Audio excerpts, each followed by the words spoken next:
Yes hello everyone, welcome to my channel. इस video में हम बात करेंगे most important questions of sound chapter की क्लास 9 साइंस के लिए। तो फर्स्ट है सेक्शन है 1 मार्क ईच। इसमें 1 मार्क वाले क्वेश्चन है। फर्स्ट है why are sound wave is called a mechanical wave. जो साउंड वेव है इसको मैकेनिकल वेव क्यों कहते हैं? Because sound needs a medium to travel. Sound को एक मीडियम चाहिए होता है, जैसे कि सॉलिड, लिक्विड और गैस। सेकेंड है why the ceilings of concert halls, cinema halls are curved. अब कॉन्सर्ट हॉल या सिनेमा हॉल की सीलिंग्स कर्व्ड क्यों होती हैं? ताकि साउंड आफ्टर रिफ्लेक्शन सबके पास पहुंच जाए, so that sound after reflection reaches to every person sitting in the hall.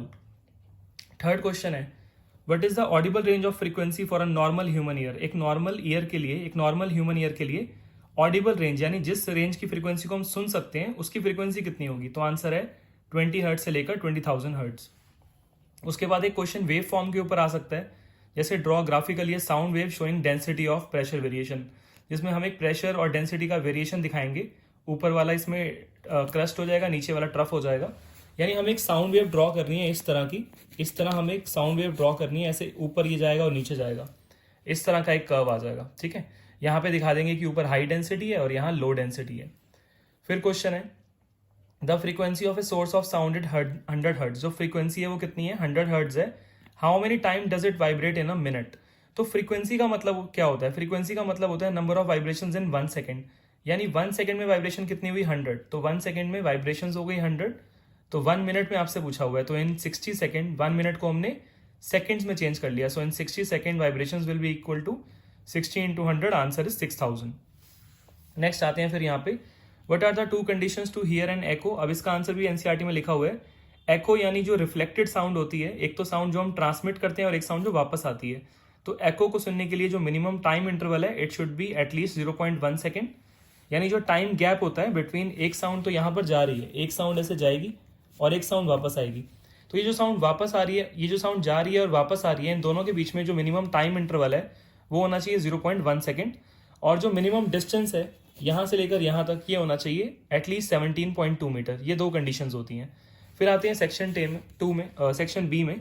इसमें मोस्टली आप देख सकते हो कि सारे न्यूमेरिकल्स हैं यहाँ पर, और न्यूमेरिकल्स हैं इस फॉर्मूले के ऊपर based, v is equal to lambda into frequency. तो फर्स्ट क्वेश्चन है 7th। एक साउंड वेव की फ्रीक्वेंसी है 2 किलो हर्ट्ज, वेवलेंथ है 35 centimetre. How long will it take to travel 1.5 kilometre. तो इसको मैंने सॉल्व कर दिया है, मैं आपको सॉल्यूशन दिखाता हूँ इसका। देखो मैंने क्या किया, यहाँ पर फ्रीक्वेंसी को चेंज कर लिया 2000 हर्ट्ज, क्योंकि किलो हर्ट्ज का मतलब 1000 होता है, तो 2 किलो हर्ट्ज हो गया 2000। लैम्डा कितना है? 35 सेंटीमीटर, मीटर में कन्वर्ट कर लिया। यहाँ से इस फॉर्मूला लगा के मैंने v की वैल्यू निकाल ली स्पीड की। अब मुझे निकालना है time taken to travel 1.5 kilometre. So time का फॉर्मूला हो जाएगा डिस्टेंस अपॉन स्पीड, और यहाँ से आंसर आ जाएगा 2.1 सेकेंड। नेक्स्ट क्वेश्चन पे आते हैं।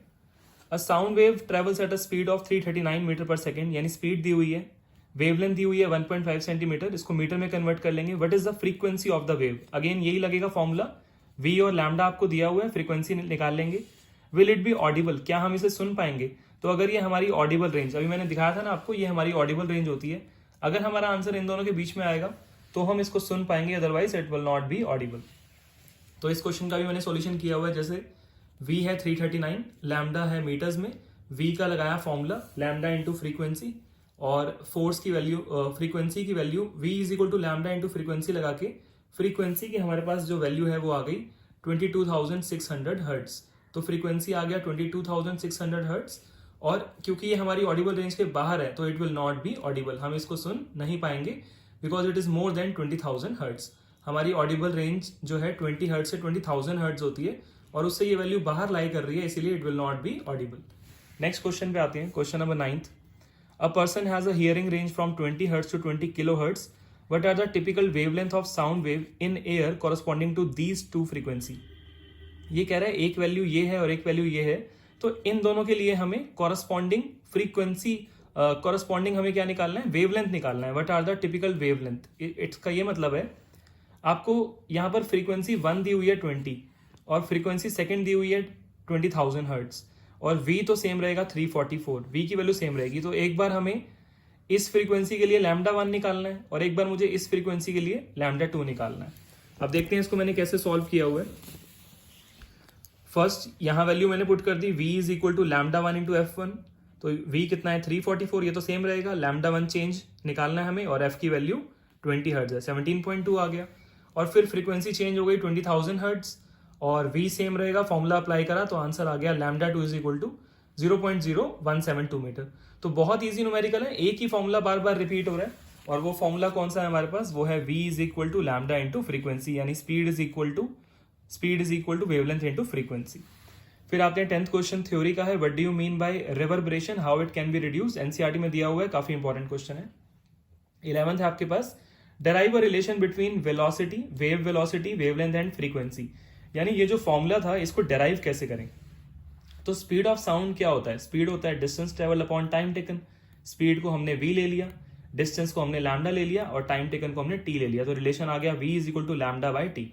अब फ्रीक्वेंसी और टाइम पीरियड में एक रिलेशन होता है, मुझे यहां से क्या करना है, फ्रीक्वेंसी चाहिए, टाइम पीरियड नहीं चाहिए, तो टाइम को हटाना है, तो एक रिलेशन निकाल लिया, f is equal to 1/t, ये हमें पता है f होता है 1/t के, तो t किसके इक्वल आ गया 1/f, तो इस t की वैल्यू को यहां पुट कर देंगे और हमारा आंसर आ जाएगा, बस इतना ही करना है।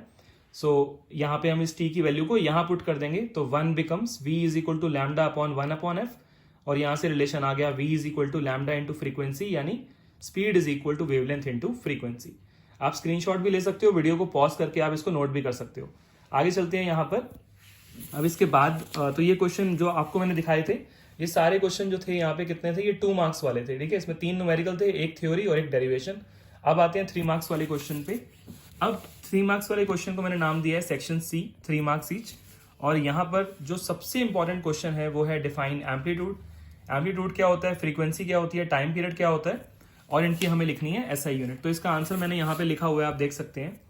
एम्पलीट्यूड क्या होता है, maximum displacement of a vibrating body from its mean position, यानी कितना वो मैक्सिमम जा रहा है। मैं डायग्राम के थ्रू समझाता हूँ। मान लो मैंने ऐसे बनाया, एक वेव बनाई, तो कितना इसका, ये देख रहे हो आप, ये एम्पलीट्यूड है, ये कितना ये हाइट पे जा रहा है, ये एम्पलीट्यूड है। यहाँ से लेकर यहाँ तक जितना ये हाइट पे जा रहा है उसे हम क्या बोलते हैं, एम्पलीट्यूड।